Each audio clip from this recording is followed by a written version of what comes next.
Occasion ఏదైనా location ఎక్కడైనా తెలుగువారి వేడుక అంటే ఆలివ్ మిఠాయి ఉండాల్సిందే. మిఠాయి అంటే ఆలివ్. ఈ రోజు we're having this press meet with regard to 2 incidents.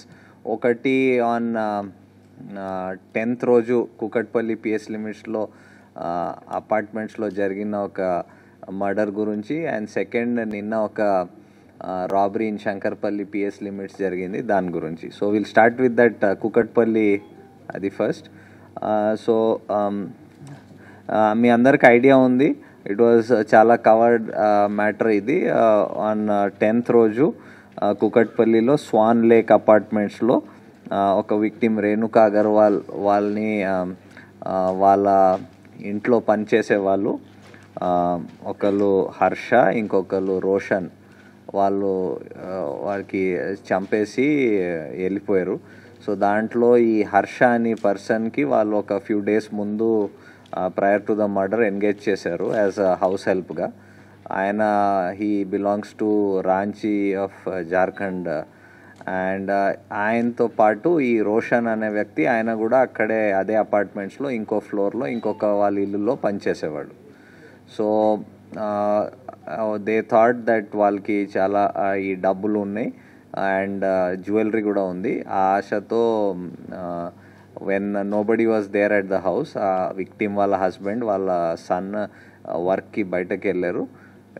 వెళ్తే in the afternoon after the ఇంకొక మేడ్ వాళ్ళ ఇంటిలో పనిచేస్తుంది, ఆమె వెళ్ళిపోయినాక these people first hit her with pressure, అక్కడ ఉన్న ప్రెషర్ కుక్కర్తో, దాని తర్వాత కట్టేసి they slit her throat and went away with whatever valuables was there in the house. So దానికి మనకి ఒక 2 days పడింది to trace them. Multiple teams తయారు చేసాము of local police, CCS, SOT అందరూ కలిసి ఎఫర్ట్స్ చేశారు. సో నిన్న late night finally in Ranchi దగ్గర వాళ్ళ ఇద్దరు అఫెండర్స్ మనకి దొరికారు. సో ఈ ఇద్దరు అఫెండర్స్ ఆ దగ్గర ఉన్న వాళ్ళు ముందు నుంచి పరిచయం.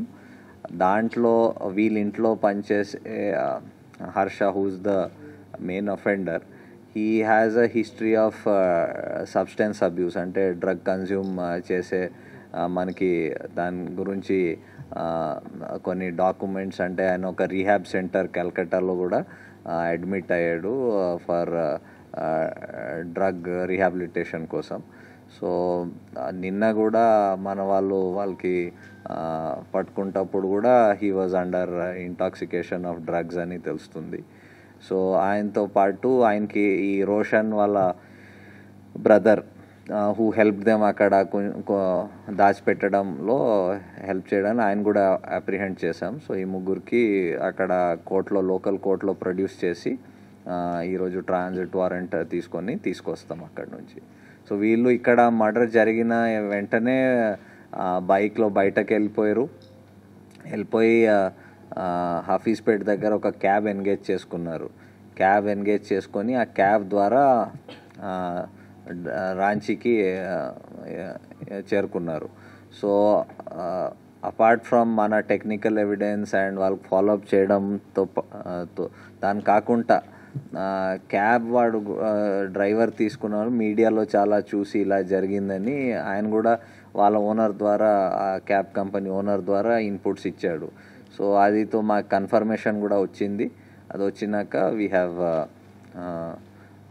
ఎనీవే మా teams we had plan for this to go to Ranchi and all. So అక్కడ ఎఫర్ట్స్ చేసుకొని లోకల్ పోలీస్ హెల్ప్ ద్వారా వాళ్ళకి పట్టుకోవడం జరిగింది. Anything else in this matter?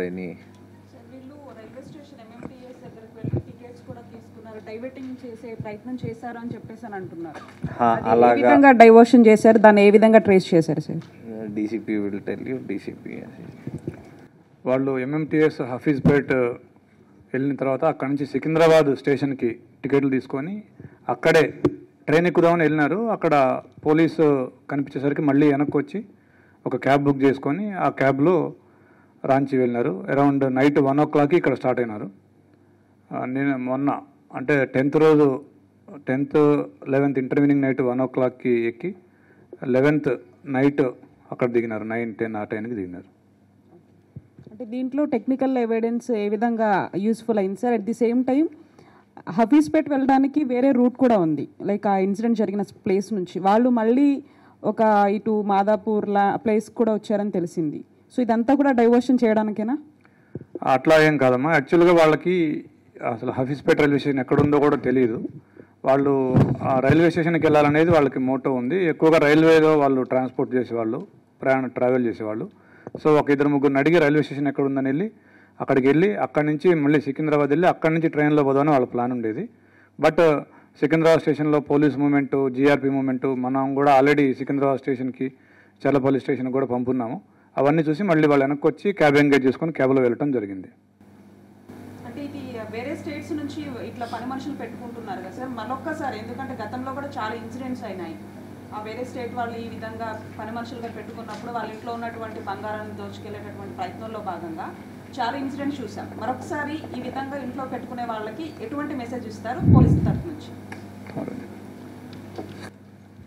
ఇది చాలా రోజు ఇది ఇలాంటి టైప్ ఇన్సిడెంట్ కొత్తగా జరగడం ఇది ఫస్ట్ టైం కూడా కాదు. ఇది ఫర్ మెనీ ఇయర్స్, డికేడ్స్ నుంచి ఇలాగ ఇన్సిడెంట్స్ జరుగుతున్నాయి.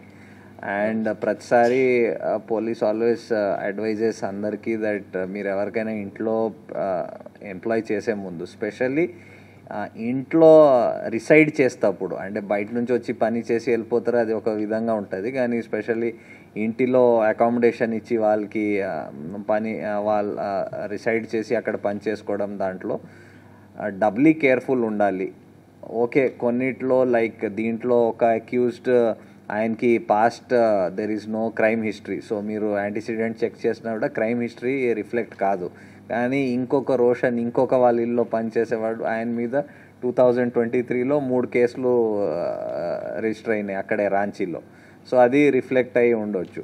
సో ఇలాంటి మీరు చేసే ముందు ఇప్పుడు కూడా చాలా అంటే ఎంప్లాయ్మెంట్ ఏజెన్సీస్ కాకుండా there are other third party ఇలాగా ఏజెన్సీస్ ఉన్నారు who do verification, background verification, చాలా ఈ డేటా మ్యాచ్ చేసుకొని ఐడెంటిటీ ప్రూఫ్ చెక్ చేసుకొని చాలా విధంగా చేసి చెప్తారు. సో అలాంటి ఏజెన్సీస్ కూడా ఎంప్లాయ్ చేసుకోవడం బాగుంటుంది. అండ్ కొన్ని సంవత్సరం ముందు యాక్చువల్లీ పోలీస్లో మీ హౌస్ హెల్ప్ పర్టికులర్స్ కూడా ఇన్ఫార్మ్ చేయమని లోకల్ పోలీస్ స్టేషన్లో, సో దట్ మేము కూడా రికార్డ్ పెట్టుకుంటాం, అది కూడా ఒక డెటరెన్స్ లాగా ఉంటుందని కూడా చాలా అడ్వైస్ చేశాము. బట్ అంటే ఆ స్పందన పబ్లిక్ నుంచి వి డిడ్ంట్ సీ అంత వచ్చి మా దగ్గర చేయడం. So we will again advise everybody to specially ఇంట్లో రిసైడ్ చేసి అకామిడేషన్ ఇచ్చి పని చేసిన వాళ్ళకి డబ్లీ వెరిఫై చేయాలి. And you are free to inform ఎవరికి మీరు ఎంప్లాయ్ చేశారు with ID proofs and all at the local police station. చెప్తారు. రికవరీ వచ్చేసి వీళ్ళు తీసుకుపోయింది ఒక 7 తులాస్ గోల్డ్, ఆవిడ ఏదైతే ఆవిడ వేరే చేసిందో, బ్యాంగిల్స్, ఒక స్మాల్ నెక్లెస్ అండ్ రింగ్స్, అవి మొత్తం కలిపి ఒక అరౌండ్ 7 అంటే 6.7 తులాస్ ఎగ్జాక్ట్లీ. అది అక్కడికి వెళ్ళగానే ఇమీడియట్గా వీళ్ళు నిన్ననే వాళ్ళు దాన్ని సేల్ చేసి కొద్దిగా అమౌంట్ తీసుకున్నారు. We're now being seizing it. And ఒక వాచెస్, ఒక 16 వాచెస్, ఒక 2 ఓల్డ్ మొబైల్ ఫోన్స్, అవి వాడట్లేదు, మోటరోలా ఫోన్స్, చాలా ఓల్డ్వి. తర్వాత యాక్చువల్గా రోల్డ్ గోల్డ్ ఆర్నమెంట్స్, వీటి కోసం యాక్చువల్గా వాళ్ళు ఈ రోల్డ్ గోల్డ్ని అతను కబోర్డ్స్ అవి తుడిచేటప్పుడు ఆ రోల్డ్ గోల్డ్ని చూసి అది రియల్ గోల్డ్ అనుకొని వాటిని తీసుకెళ్దామనే ప్రధాన ఉద్దేశంతో చేసినట్టుగా మాకు చెప్పినారు. సో ఇప్పుడు వీళ్ళిద్దరు కూడా ఏజెన్సీల ద్వారానే రిక్రూట్ అయ్యారు అనేటువంటి విషయం కూడా తెలుస్తుంది. బంధువుల ఫ్యామిలీలోనే పనిచేస్తున్నారు, ఒకే అపార్ట్మెంట్కు సంబంధించిన వేరు ఫ్యామిలీస్లో పనిచేస్తున్నారని తెలిసింది. అసలు మర్డర్ చేయాలనేటువంటి ఆలోచన, ఆ దుర్బుద్ధి కలిగింది వీళ్ళిద్దరిలో ఎవరికి కలిగింది? సో వీటితో పాటు అసలు ఇంత పెద్ద మొత్తంలో దొంగిలించడం వెనకాల వీళ్ళు అగర్వాల్ ఫ్యామిలీ వాళ్ళు స్టీల్ వ్యాపారం చేస్తున్నారని కూడా తెలుస్తుంది. సో మనీని క్యారీ చేస్తున్నటువంటి సందర్భంలోనే ఇదంతా చూసి ఆశ పుట్టిందా? అసలు ఏం చెప్తారు సార్? యాక్చువల్గా వీళ్ళు ఇతను 10 రోజులైంది ఇంటికి వచ్చి, ఈ 10 రోజుల్లో కూడా వీళ్ళు క్యాష్ ఎలాంటి ఇది లేకుండా వాళ్ళు డిస్ప్లే చేస్తూ ఉండేవాళ్ళు, ఇవ్వడం కానీ తీసుకెళ్ళడం కానీ ఇంటికి తీసుకెళ్ళడం అట్లాంటివి ఇతను చూసేవాడు. దాంతోపాటుగా కబోర్డ్స్ తుడిచేటప్పుడు ఆ gold, especially rolled gold ornaments ఇవన్నీ చూసి వీళ్ళు వెల్తీ పీపుల్ అని అనుకొని 8th నుంచి వీళ్ళిద్దరూ ప్లాన్ చేసినారు. 8th, 9th and 10th morning ఈ 3 రోజులు కూడా వీళ్ళు చాలాసార్లు వీళ్ళిద్దరు డిస్కస్ చేసుకోవడం జరిగింది. యాక్చువల్గా ఎవరైతే A2 ఉన్నాడో రోషన్, ఇతను 14th ఫ్లోర్లో వర్క్ చేస్తాడు, వీళ్ళకి క్లోజ్ ఫ్రెండ్ ఇంట్లో. A1 వచ్చేసి 13th ఫ్లోర్లో ఇప్పుడు డిసీజ్డ్ హౌస్లో పనిచేస్తాడు. వీళ్ళిద్దరు కూడా చాలాసార్లు డిస్కస్ చేసుకొని 8th నుంచి ప్లాన్ చేసుకొని మెయిన్గా బంగారం అనే డబ్బుల కోసం ఈ పని చేయడం జరిగింది. బిఫోర్ ఏమైనా పార్టీ చేసుకున్నారా సార్? ఎక్కడో వేరే ప్లేస్లో ఫామ్ హౌస్లో చేసుకున్నారా అంటున్నారు, దానికి దీనికి ఏమన్నా కంపారిజన్ ఉందా? యాక్చువల్గా 30th రోజున వీళ్ళు తూప్రాన్లో ఒక రిసార్ట్లో కలిసినారు, ఒక బర్త్డే పార్టీ కోసం కలిసినారు. వీళ్ళ ఫ్రెండ్ రాజా అనే అతని బర్త్డే కోసం వాళ్ళు కలిసినారు. ఒక 9 మెంబర్స్ కలిసినారు అక్కడ. బట్ దానికి దీనికి ఏమి సంబంధం లేదు. వీళ్ళకి 8th నుంచే ఈ ఐడియా వచ్చిందని చెప్తా ఉన్నారు.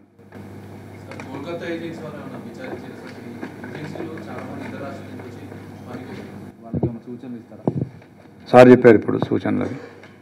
బేసికల్లీ అదే చెప్పాం. ఈవెన్ ఏజెన్సీస్ వాళ్ళు ఇప్పుడు చాలామంది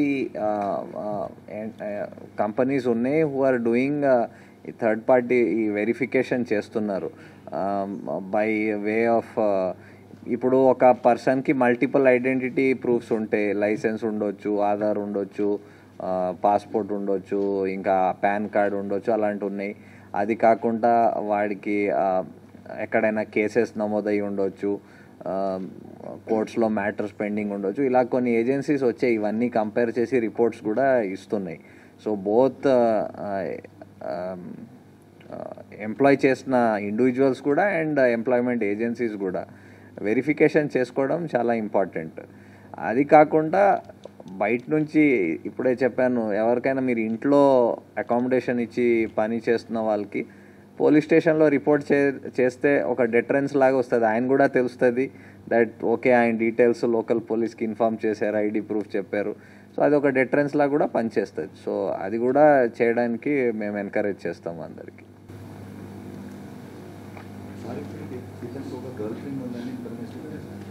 క్యాబ్ డబ్బులు కూడా ఆమె 25,000 పే చేసిందని ఇన్ఫర్మేషన్. దీని మీద ఆమెకి ఏమన్నా ఇన్స్టిట్యూట్లో సంబంధం ఉందా? క్యాబ్ డబ్బులు ఒక లేడీ పే చేసినమాట వాస్తవం. బట్ ఆవిడ ఇతని గర్ల్ ఫ్రెండ్ కాదు, వీళ్ళ అన్న యొక్క girl friend and they are co living. వీళ్ళ అన్న డబ్బులు అడుగుతాడు, నా దగ్గర డబ్బులు లేవు, ఇక్కడ నేను ఒక పెద్ద ప్రాబ్లంలో ఇరుక్కున్నాను అంటే చెప్పలేదు, మర్డర్ చేశాను కానీ ఏం చెప్పలేదు. బట్ నేను ఒక పెద్ద ప్రాబ్లంలో ఇరుక్కున్నాను, నేను అర్జెంటుగా రావాలి, నాకు క్యాబ్ అతను నాకు ముందు డబ్బులు ఇస్తేనే వస్తాను 15,000. సో అడిగితే వాళ్ళన్న ఆ అమ్మాయి ద్వారా ఫోన్పే చేయించాడు. సుమన్ టీవీలో మీ పర్సనల్ అండ్ బిజినెస్ ప్రమోషన్స్ కోసం కింది నెంబర్కి కాంటాక్ట్ చేయండి. డ్రగ్స్, గంజాయి లాంటి చెడు వ్యసనాలకు దూరంగా ఉండండి. తాత్కాలిక ఆనందం కోసం జీవితాలని నాశనం చేసుకోవద్దు. డ్రగ్స్ విక్రయాలు, దందాలు నిర్వహిస్తే 1800-599-6969 టోల్ ఫ్రీ నంబర్ కి కాల్ చేయండి. డ్రగ్స్, గంజాయిని నిర్మూలిద్దాం, భవిష్యత్తును కాపాడదాం.